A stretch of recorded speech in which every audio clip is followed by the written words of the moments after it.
You're checking my credit cards again, aren't you? Melissa froze with my wallet in her hands.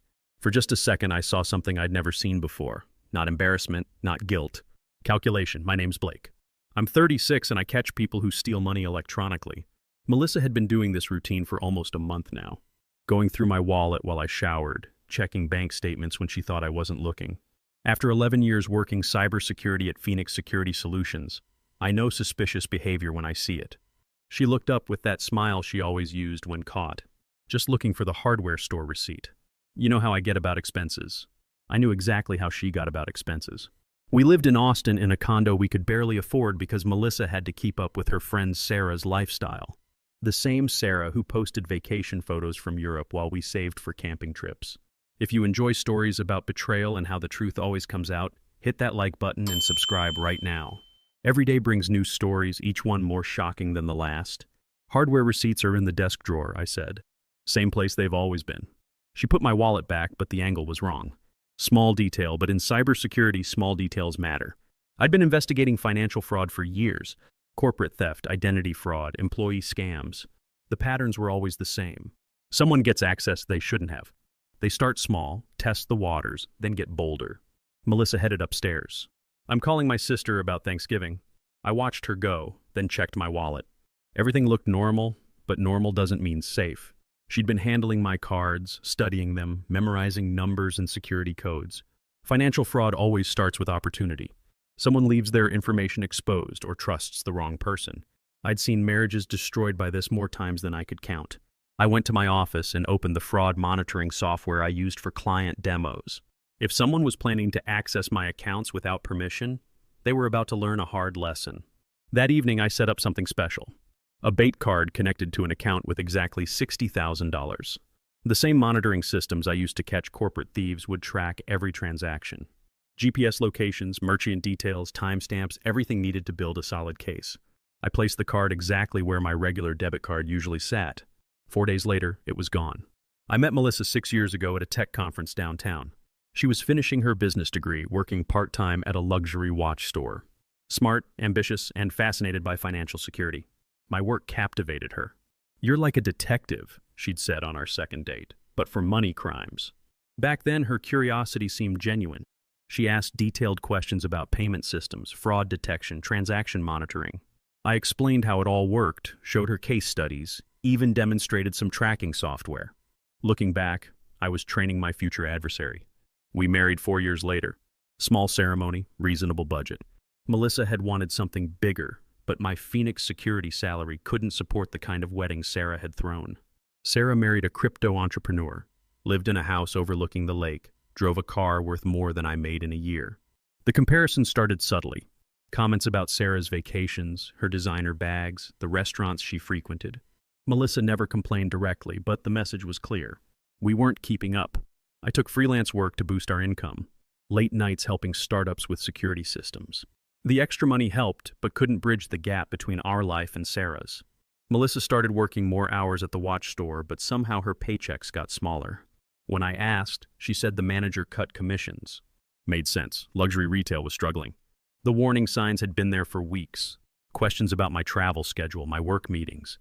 Casual inquiries about banking security, how quickly suspicious transactions get flagged, what spending amounts trigger alerts. She framed it as interest in my expertise, but I recognized reconnaissance. A month ago, she'd started the wallet searches. Always when I was distracted, always with reasonable excuses. Looking for receipts that were always somewhere else. Checking for business cards I never carried. I should have confronted her then. But part of me needed to know how far she'd go. In my line of work, assumptions get you fired. Evidence gets convictions. The morning the bait card disappeared, Melissa made pancakes. Normal routine, normal conversation. She mentioned possibly meeting Sarah for lunch. "Nothing expensive," she said, kissing me goodbye. You know how careful I am. I watched her drive away, then checked the monitoring system. The card was active. The first alert came at 10:47 a.m.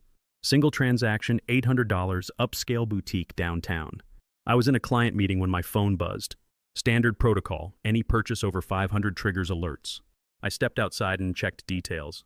She'd used the card at a store she'd mentioned visiting with Sarah. Designer accessories, luxury handbags, the kind of place requiring appointments. 30 minutes later, another alert. $3,000. Same store. then another. By lunch, she'd spent $12,000 on luxury goods, handbags, shoes, jewelry. Each purchase tracked with GPS coordinates and timestamp data. I sat in my car watching the alerts pile up. This wasn't impulse buying. This was systematic, planned spending. She knew exactly what she wanted. At 1:30 p.m., everything changed. Travel booking downtown Austin. $6,000 for airline tickets. The transaction included passenger data and destination info. London, England. Business class. Departing the next morning. I drove home and checked our joint accounts. She hadn't touched them.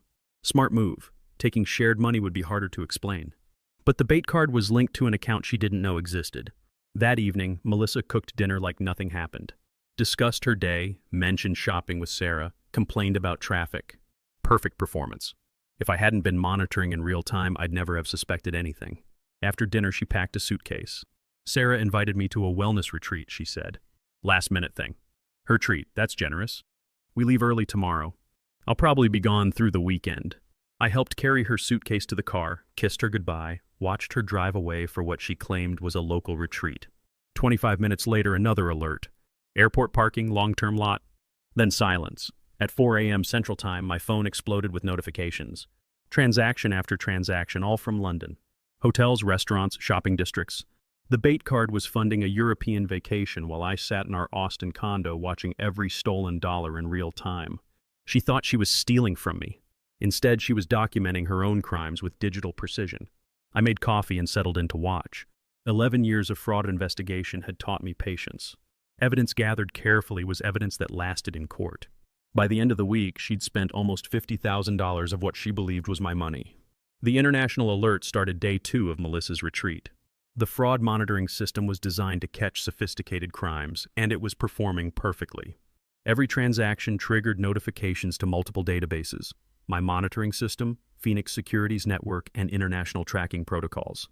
By Wednesday, Melissa had activated security measures beyond her imagination. The bait card wasn't just monitored by me. It was flagged by systems tracking suspicious international spending and potential money laundering. Her London shopping spree triggered automatic reviews by 3 different financial crime units.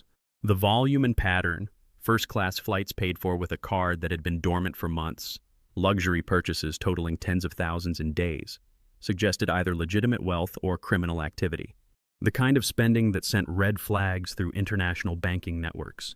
Thursday afternoon, I got a call from Agent Lisa Chen with the Financial Crimes Enforcement Network, same agency I consulted with on corporate cases. Blake, we authorized to access. Blake, do you understand what you've stumbled into? This isn't just personal fraud anymore. International transactions over $50,000 trigger automatic money laundering investigations. Customs enforcement in the UK has been flagged. Immigration has her passport flagged for enhanced screening on return. I sat down at my desk and pulled up the transaction logs. Melissa's European adventure had evolved from simple theft into an international financial crime investigation. Her unauthorized use of the bait card had created a digital paper trail that spanned multiple countries and involved numerous law enforcement agencies. What happens when she tries to come home? I asked. Enhanced customs screening. Detailed financial questioning. If she can't prove legitimate source of funds for her purchases, things get complicated quickly. But what Agent Chen told me next changed everything I thought I understood about Melissa's betrayal. Blake, we've been tracking your wife's transactions across multiple networks, she said. This isn't her first time using stolen financial information for international travel. My stomach dropped. What do you mean? We found records of similar spending patterns going back 14 months. Different cards, different accounts, but the same signature behavior. Luxury travel, high-end shopping, first-class accommodations. I sat down hard in my kitchen chair. That's impossible. She's never traveled internationally without me. According to our records, she's made 3 previous trips to Europe using financial information that wasn't registered to her name. Paris, Barcelona, and Amsterdam. Always first-class flights, always luxury accommodations, always funded through accounts she shouldn't have had access to. The room felt like it was spinning. Whose accounts? We're still investigating, but preliminary evidence suggests she's been accessing financial information from multiple sources. Credit cards belonging to her employer, former roommates, even family members. That evening, Melissa called from London. Background noise suggested an expensive restaurant. Blake, honey, I'm having an incredible time, she said. Sarah knows all the perfect places here. We've been shopping, dining at amazing restaurants. I paused. She'd just admitted being in London when she was supposed to be at a local retreat. London? I asked carefully. Silence, then forced laughter. Did I say London? I meant the retreat has this European theme. Classical music, staff with accents. It's like being in London without leaving Texas. Sounds elaborate. You know these high-end places? Everything's themed now. Oh, I found this amazing boutique in the gift shop. Got you something special. After she hung up, I checked the logs. 3 more purchases that evening. $2,000 at a restaurant, $1,500 at a wine shop, $4,000 at what appeared to be a jewelry store on Bond Street. Friday morning, Agent Chen called again.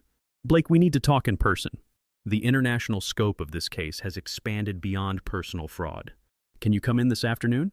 I drove to the Federal Building in downtown Austin and met Agent Chen in a conference room filled with documents, transaction printouts, and computer monitors displaying financial tracking data.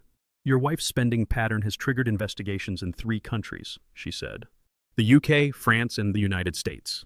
The volume of transactions, the luxury focus, the sudden international travel, it all suggests potential money laundering or organized financial crime. It's not organized crime. It's personal betrayal. I understand that. But the evidence doesn't care about motivation. What matters is the pattern of behavior and the paper trail she's created. Blake, is everything okay? She asked. I need to ask about Melissa's trips. The retreats, the shopping excursions. How many have you actually been on together? Long pause. Blake, I haven't been on a trip with Melissa in over a year. We had coffee last month, that's it. Why? The pieces fell into place. Melissa had been using Sarah as cover. Every retreat with Sarah had been a solo crime spree funded by stolen money. Agent Chen called back that afternoon with more details. We've identified at least 6 different accounts she's accessed without authorization, she said. Her employer's corporate credit card, her sister's personal accounts, credit cards belonging to former coworkers. The pattern suggests she's been systematically gathering financial information and using it to fund a luxury lifestyle. How did she get access to all these accounts? We're still investigating, but it appears she's been photographing cards, memorizing numbers, and even using her position at the watch store to access customer payment information. The watch store. Perfect position to gather financial information from wealthy customers. That evening, I searched Melissa's belongings. Hidden in her jewelry box, I found a notebook filled with credit card numbers, expiration dates, security codes, names I didn't recognize, account information for cards that weren't hers. At the bottom, a list of European cities with dates and amounts, a criminal ledger documenting years of theft. My phone rang, Melissa calling from London. Blake, I'll be home tomorrow evening. Can't wait to see you. Can't wait to see you too, I said. What I didn't tell her was that federal agents would be waiting. Sunday morning, Agent Chen called with final coordination details. Melissa's flight was scheduled to land at Austin Bergstrom at 7:30 p.m. Customs and Border Protection had been briefed on the investigation. Immigration officials were prepared for enhanced screening procedures. When she lands, she'll go through normal passport control first, Agent Chen explained. Then she'll be directed to secondary inspection for routine customs screening. That's when we'll begin questioning about the source of funds for her purchases. What happens if she tries to claim I authorized the spending? We'll verify that story with you directly. But Blake, the evidence we've gathered suggests this goes far beyond unauthorized use of your accounts. She's been running a sophisticated financial fraud operation for over a year. I spent the day preparing for Melissa's return.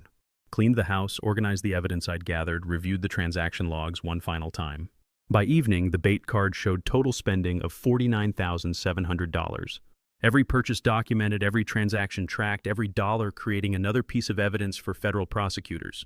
At 7:15, I received a text from Melissa. Just landed. Can't wait to show you everything. 20 minutes later, my phone rang. Agent Chen, she's in secondary inspection now. Customs found over $35,000 worth of luxury goods in her luggage. Designer handbags, jewelry, expensive clothing. When asked about the source of funds, she claimed her husband had given her permission to use his credit card for the trip. And you told them? We're verifying her story now. Are you prepared to make a statement regarding authorization for these purchases? I looked at the transaction logs on my computer screen. $49,700 in unauthorized charges. Years of stolen financial information. A notebook full of credit card numbers belonging to other people. I never authorized any spending. She accessed financial information without permission and used it to fund international travel and luxury purchases. That's what we expected. Blake, you should know that she's also carrying a second set of credit cards, names and account numbers that don't match any cards registered to your household. The stolen card information from her notebook. Even on her return flight, Melissa had been carrying evidence of her crimes. At 8:45, Agent Chen called again. She's been arrested on charges of credit card fraud, identity theft, and international money laundering. The evidence from your monitoring system, combined with the stolen card she was carrying, gives us a solid federal case. What happens now? Federal custody, held pending arraignment. Given the international scope and sophisticated methods, she's looking at significant prison time. At 9:30, I received a call from a number I didn't recognize. Blake, this is Melissa. I'm allowed one phone call. There's been a terrible misunderstanding. Can you come to the airport and clear this up? What kind of misunderstanding? They think I stole money for the trip. I told them you gave me permission to use your card. Just tell them it was authorized and we can go home. I looked at the transaction logs on my computer screen. $49,700 in unauthorized charges. Years of stolen financial information. A notebook full of credit card numbers belonging to other people. Melissa, I never gave you permission to use any of my accounts. Silence on the line. Blake, please, I can explain everything. I'm sure you can. Save the explanation for your lawyer. I hung up and turned off my phone. The house felt quiet for the first time in years. The arraignment was scheduled for Tuesday morning at the federal courthouse in downtown Austin. I sat in the gallery as Melissa was brought in, wearing an orange jumpsuit, her hands cuffed behind her back. The woman who had spent $50,000 on designer goods in London looked smaller now, diminished by the reality of federal criminal charges. Assistant United States Attorney Sarah Rodriguez read the charges aloud. Credit card fraud, identity theft, international money laundering, conspiracy to commit financial crimes. Each charge carried potential prison sentences measured in years, not months. Your Honor, Attorney Rodriguez said, the defendant engaged in a sophisticated criminal enterprise spanning over 14 months. She systematically accessed financial information belonging to multiple victims, used that information to fund luxury international travel, and attempted to conceal her crimes through elaborate deception. Melissa's court-appointed attorney requested bail, arguing that she was a first-time offender with ties to the community. Attorney Rodriguez responded by presenting evidence of the international scope of her crimes, the sophisticated methods she used, and the substantial financial losses to multiple victims. The defendant poses a significant flight risk, she argued. She has demonstrated a pattern of international travel funded by stolen money. She has shown expertise in accessing and exploiting financial systems, and the evidence suggests she was planning additional crimes at the time of her arrest. Judge Robert Martinez reviewed the evidence, including the notebook of stolen credit card information found in Melissa's possession and the detailed transaction logs from my monitoring system. The court finds that the defendant poses both a flight risk and a danger to the community, Judge Martinez ruled. The systematic nature of these crimes, the international scope, and the sophisticated methods employed suggest a high likelihood of continued criminal activity if released. Bail is denied. Melissa looked back at me as she was led away. I didn't wave. Outside the courthouse, Agent Chen handed me a folder containing financial recovery information. The $50,000 from your bait account will be returned within 30 days, she said. As for the other victims, we're working with international law enforcement to trace and recover stolen funds. I drove home to an empty house and started making phone calls to change every password, every account number, every piece of financial information Melissa had ever seen. 4 months later, Melissa pleaded guilty to federal financial crimes charges. The evidence was overwhelming. The transaction logs from my monitoring system, the notebook of stolen credit cards, testimony from other victims who had unknowingly funded her European adventures.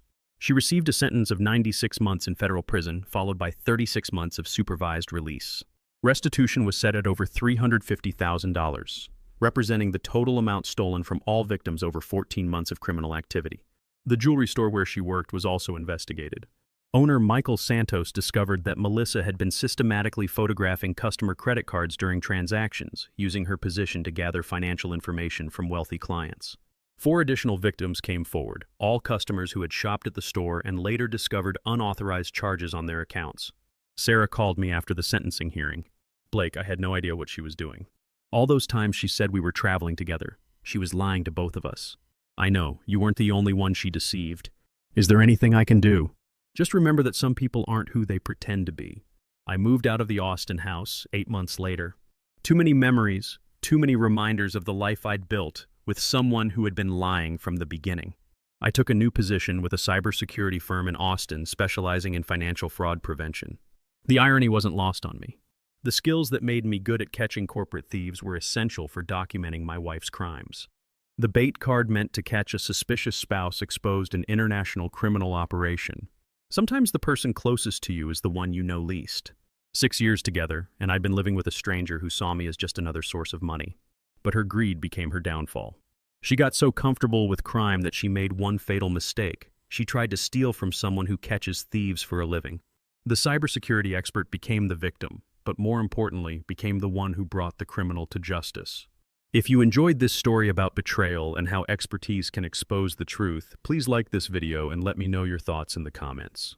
If you haven't subscribed, hit that subscribe button and notification bell for more stories like this. Thanks for watching. See you next time.